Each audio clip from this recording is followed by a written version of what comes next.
My name is Larry Golden. I'm an awkward black gay boy from Tampa.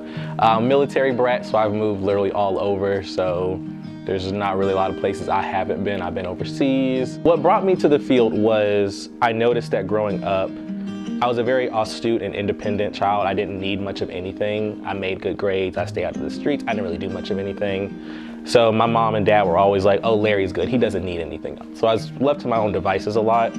So in terms of needing emotional support and availability, I didn't get a lot of that growing up from my parents because they didn't need to. I was always self-sufficient and could take care of myself.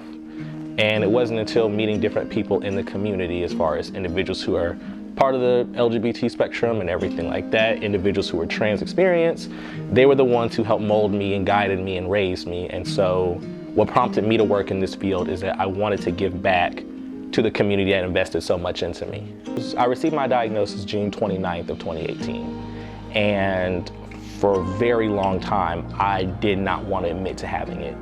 I didn't want to say it. I didn't even want to speak the language. I could be watching TV, and if someone said anything remotely related to HIV, I would immediately turn it off.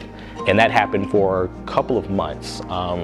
I didn't try to date. I didn't try to engage with anyone in that regard out of fear that no one's going to love me or anything like that, having to have those conversations.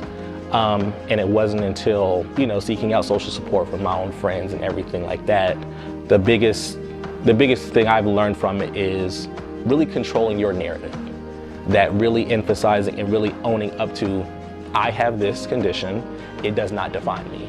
Oftentimes in the society we look at, oh, you're HIV positive, or you're this, that, and the third, or you have AIDS. And it's versus, I'm a person living with this condition. And oftentimes I let my condition define me versus me owning up to it.